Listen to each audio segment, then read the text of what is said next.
guys, it's John here from Android Addicts, and I have a new unboxing video today. This is the Xiaomi Redmi Note 4X Gold Edition. So this is imported from China. Oh dear. And it should be the gold version. And here we have it, the box with the 4X on the side there. Note 4X. And some details on the back. So let's crack this thing open and see what it looks like. There's no seal on the box itself. Let's do it the right way up. So we can see here we've got the 3GB RAM with 32GB of ROM. And here is the phone itself, which is actually upside down. So let's take a look, see what we get inside. We have the phone here with some IMEI numbers and other bits and pieces on. It feels good. It feels quite solid. This is a metal aluminium back. So what else do we get in the box? We've got the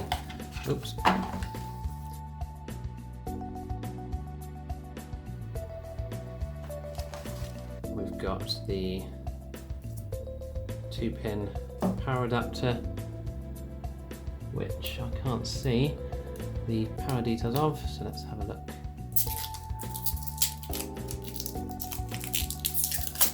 5 volts and 2 amps. You can see that on there. Okay.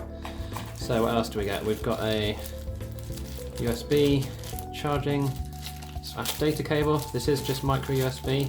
But again, I've got no problem with that at all. There we are. And we have our SIM ejecting tool. And I believe that is it. Okay, so let's power on the device and see how it looks. Get rid of some of this junk. I will take this screen protector off. Screen cover, and let's have a quick look here. So we've got the power, the volume up and down. They feel okay, they feel responsive. Have a look, let's see what we have with the SIM card tray.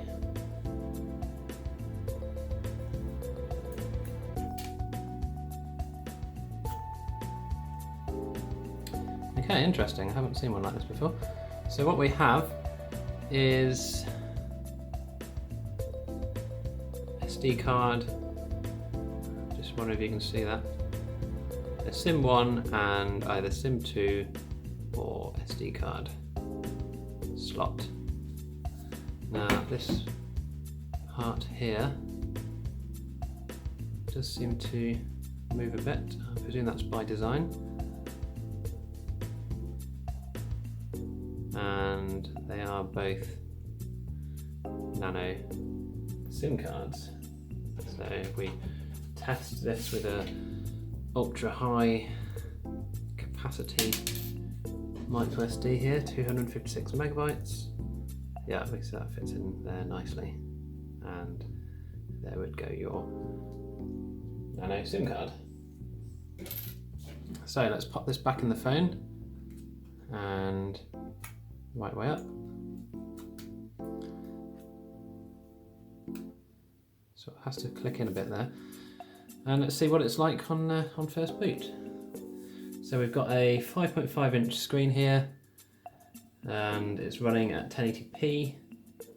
The cameras here, we have a 13 megapixel camera on the back here, oops, and a 5 megapixel camera on the front. The battery in this is quite big, it's 4,100 milliamp hours, which is great, and I believe it's running MIUI 8.0, but we will find out shortly.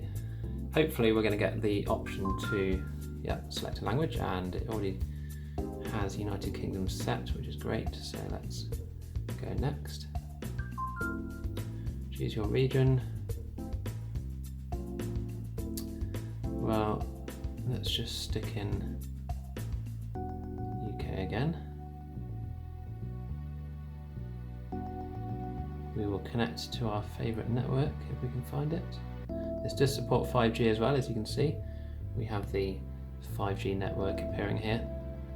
I will connect to that. Okay, so first typing on the screen here, it feels very responsive, very nice. We've connected there. Let's skip past this. Skip the SIM card. No, we'll skip past the Google account. We don't have a Me account. Okay, let's set the fingerprint because we want to see how good the fingerprint reader is here. So let's give that a go. Do our favourite pattern. Just giving us a warning that if we forget this pattern, we will have to erase the whole phone. So hopefully, guys, you can remember this for me just in case I forget. Okay, so we have the rear fingerprint scanner.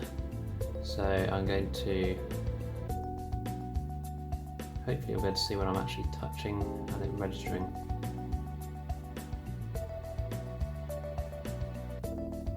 Feels very responsive so far.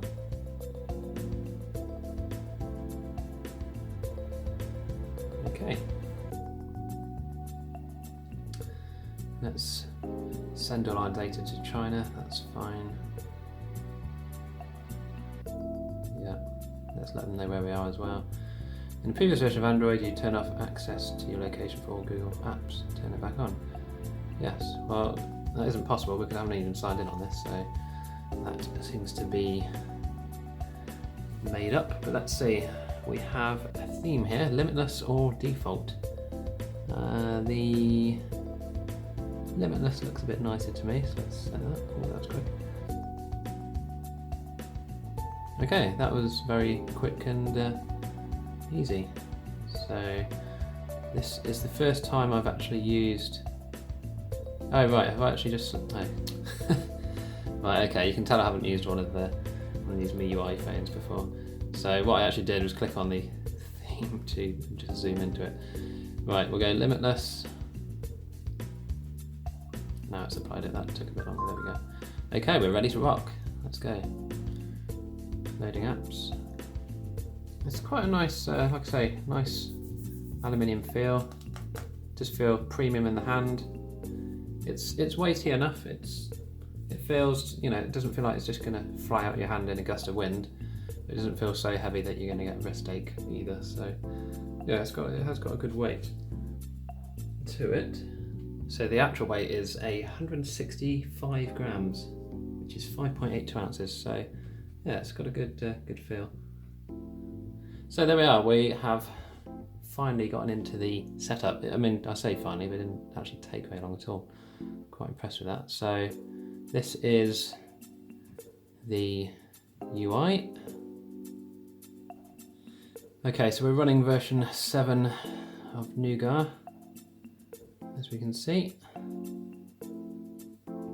Oh, the back button, which you should be able to see there, is on the opposite side to what I was expecting. So, right, so yeah, we're running version 7 currently. This is out of the box with 5th of November security patch. So there should hopefully be an update to this. Let's have a closer look at these buttons. You got the old menu style looking button there, even though it's actually switching apps. It seems pretty responsive. I mean, obviously I've only just set this up, but they feel okay. They're not. You get a little vibration of feedback when clicking, but I wouldn't like to say I'd find it, you know, easy to. I suppose you probably get used to it after a while. So we do have the Google Play Store actually pre-installed here, which is good. I was thinking that this version didn't actually come with the Play Store, but it does. So that's good news. What else do we have in our apps here? It doesn't look like you get an app drawer on the MIUI, so this must be everything we've got installed here. WPS Office, we've got some generic Microsoft apps. Let's have a quick look at the camera, see how it fares.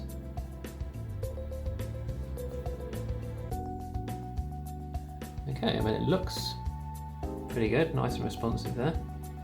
Let's get our model in here to give it a shot.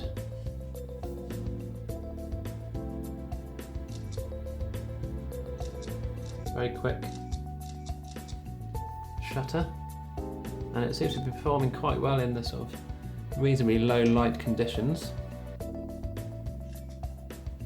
Let's see what options we get here. Panorama timer, audio. What's audio? Turn off voice trigger. Okay, so that gives you a voice trigger. And what other options do we have? Manual. Let's see what manual settings we get here. We can select the, oh, it doesn't rotate. ISO to be up to 3200. That introduces a lovely flicker there. So we would reduce it down to about 400.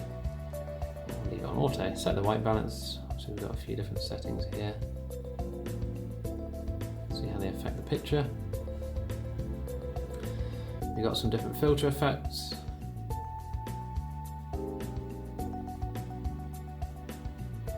Some of them quite. Oh, okay. You got your sort of OS X photo booth effects as well on here, which I'm sure would be amusing for a few minutes.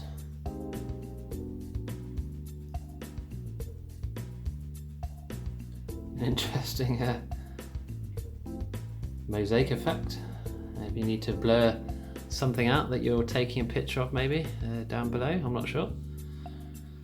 Mirror effect and a tunnel effect, very nice. So yeah, the camera looks pretty good. There's not many options. Oh, there's some more settings up here, there we go. So we can see touch gestures, add a timestamp, shape grid lines, QR, enhance low light photos automatically, camera frame, so we could go into a 16:9 frame, picture quality, set that to high. It doesn't seem to give you an actual megapixel listing there. Age and gender, I'm not sure. Age, oh okay, so this is actually going to apparently show the age and gender of the person it's taking a photo of when the beautify mode is on. Not sure why you can't just ask them in person. So yeah, this looks like a pretty good camera.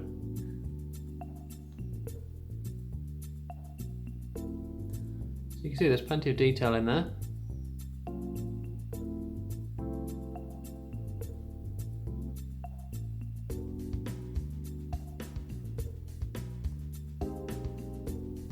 See the slightly dodgy paintwork on this figure here. Yeah, I'm quite impressed with that. Let's do a quick browser test. So let's load up eBay, for example.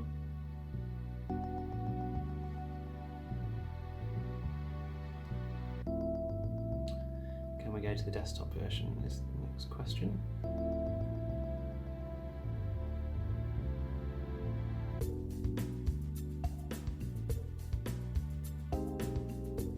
User agent string, desktop. It's a shame you can't quickly do it from the menu button on the phone here.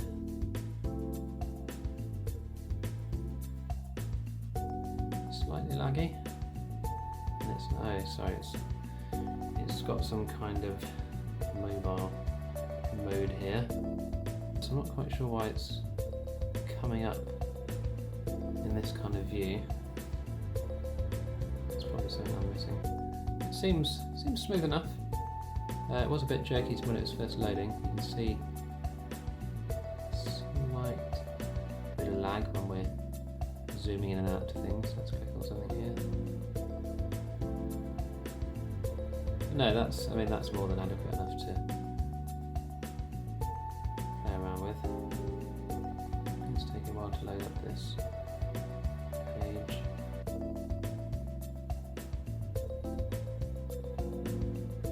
see it is slowly catching up. So, I mean, you probably wouldn't use this browser anyway. This is the Xiaomi browser that comes pre-installed. You'd probably install Google Chrome or Microsoft Edge instead. So let's have a quick look at the messaging app and see what options we get for our emoticons. We've got the standard ones here. It's a shame that these are only 3 lines on the page, but there is 1, 2, 3, 4, that's 7 columns. But as you can see, it's not easy to find what you want, and it's not particularly quickest when you're trying to scroll through quickly.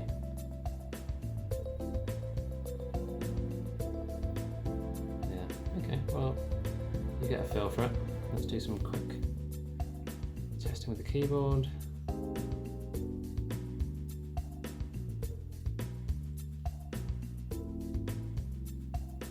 It seems fast enough, there's no lag there.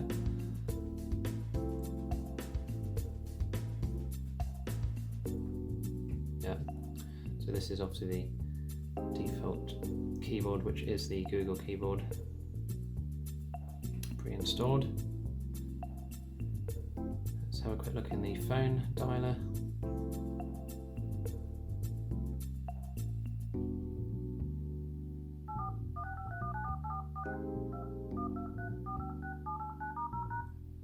Seems okay.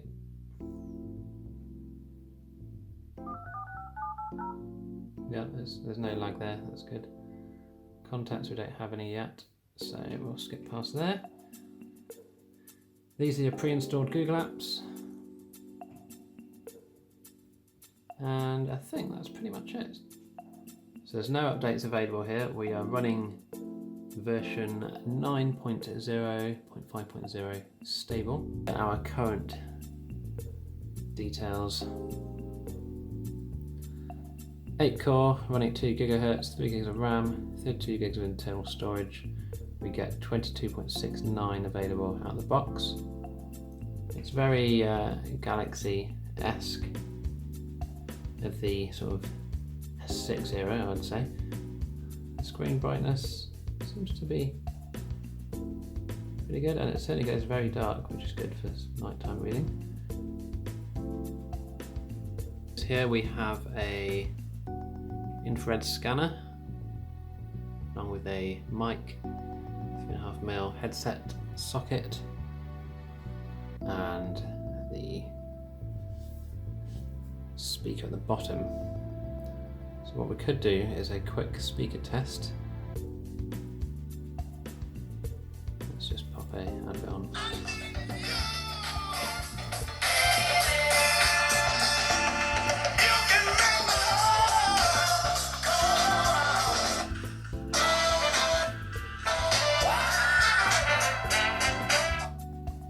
Sounds alright actually. Let's play another video. With the Amazon app, you can scan items and add them straight to your basket.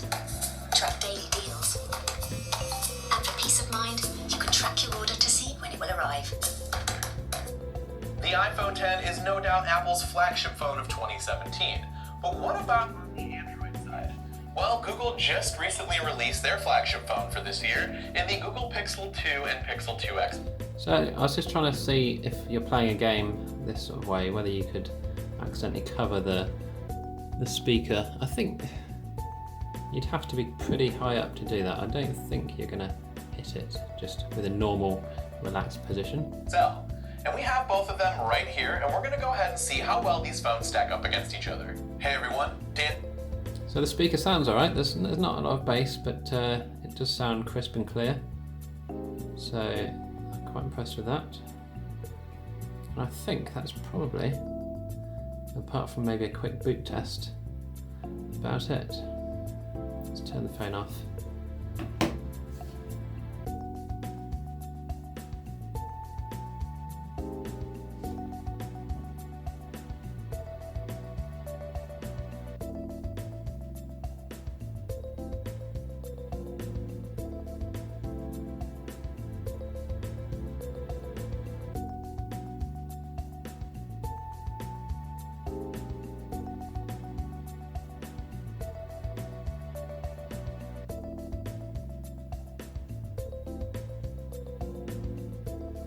I made that about 27 seconds,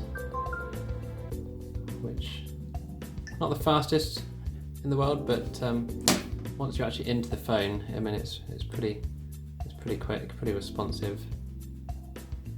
Open the camera, it's pretty quick to taking a photo. Focusing works nicely.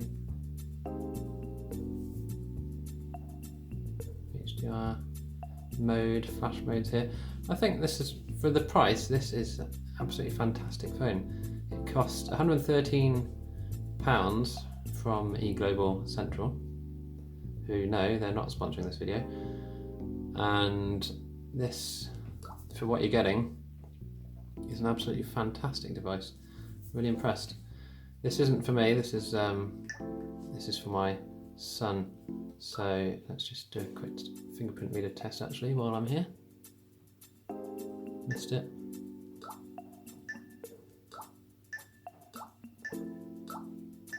Yeah, it's pretty responsive once you get your finger in the right place.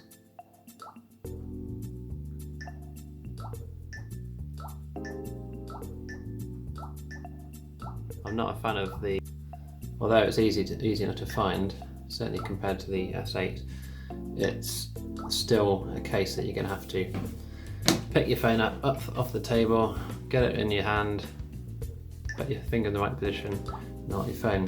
Whereas if you could just click on the home button like in the old days, it would be a lot nicer, wouldn't it, just to unlock it that way. Still, that is how things are going. So I hope you found this useful, and if you'd like to leave a like and a comment, please do.